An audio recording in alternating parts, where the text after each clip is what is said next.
We have got some crazy Marvel and DC leaks to go over today because we just got confirmation that Harvey Dent and multiple other villains are going to be in the Batman Part 2, plus who Scarlett Johansson's finally going to be playing in the film. And when it comes to Spider-Man Brand New Day, we got some brand new story details, including what Hulk's role is going to be in the story, other new villains in this film, and so much more. Let's talk about it. And we're going to start with the Batman Part 2 news because it's absolutely insane. So not only is Harvey Dent in the movie, but they're also casting some more family members for Harvey Dent, including his father and wife, and they actually offered the role of Harvey Dent's father to Brad Pitt, but he apparently turned it down. Now, this is coming from Jeff Snyder, who's not the most reliable guy in the past, but when it comes to the Batman Part 2, he was the first one to report on the new cinematographer for the movie, and then Matt Reeves himself confirmed that was true. He was also the first one to report on Scarlett Johansson being in this film, so he's been 2 for 2 so far with this movie. Now, the other bombshell here, he says, is that Scarlett Johansson will be playing Harvey Dent's wife, Gilda, but we'll get to her in a second because she's going to be very important in this movie, but they are still looking for an actor for Harvey Dent and his father, but it's clear they are looking for straight up A-listers to fill out this cast, since they cast Scarlett Johansson, offered the role of the father to Brad Pitt. Let me know in the comments below who you think would be a good actor to be cast as Harvey Dent in this film. But what we really need to talk more about is the fact that, yeah, Scarlett Johansson, as I just mentioned, is playing Gilda Gold, the wife of Harvey Dent in this movie, and spoiler alert for the Batman Long Halloween comic run,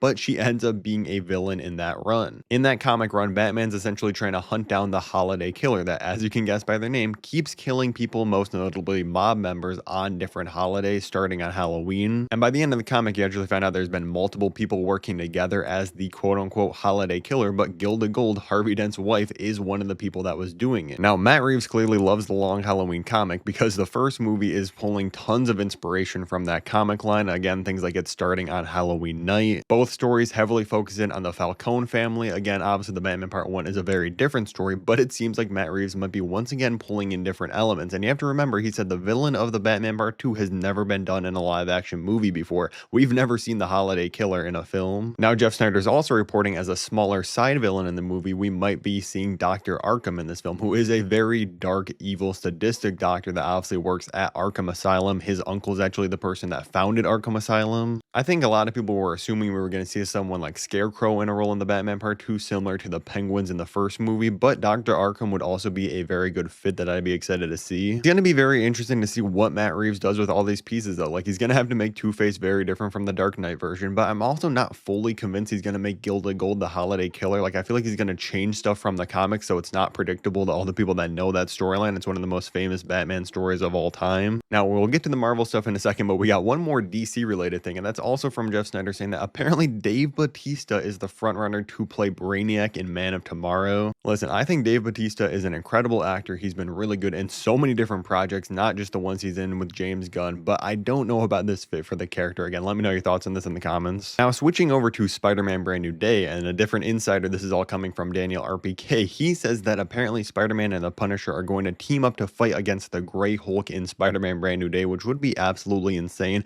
If you don't know, the Grey Hulk is actually still Bruce Banner. It's not a different character. In one comic storyline with the Grey Hulk, pretty much a gamma bomb goes off. Everybody assumes that Bruce Banner and the Hulk are just dead, and then that this new Grey Hulk is a different person, and he goes by the nickname like Joe Fixit. But the thing is, even though it is still Bruce Banner, because of everything he's went through and this new bomb attack, he pretty much has multiple personality disorder, and he doesn't really realize he's the same person. Like, he's a completely different type of character after turning into the Grey Hulk. Now, again, another leading theory about this movie is that we're going to see Mr. Negative, and maybe he's going to unleash this version of Hulk. A lot of people were assuming it was going to be Savage Hulk, but it seems like it's going to be Grey Hulk instead, which is honestly a really cool angle, because honestly, my boy Bruce Banner is in need of a good storyline in the MCU. Ever since Endgame and they turned him into Smart Hulk, it feels like they have no idea what to do with this character. Honestly, even going back to Infinity War where they really nerfed Hulk, I feel like they've just been clueless with him. I feel like this would be a really cool angle to take with his character going into the next 2 Avengers movies. He also followed up on a previous leak he said where, yeah, he had reports that Spider-Man was in a fight scene with a bunch of different ninjas. He's now confirming that it is the Hand, which I said was most likely in the video when I first covered this. Now, again, of course, the Hand are very famously known for being associated with Daredevil. They were even in the Daredevil Netflix TV show.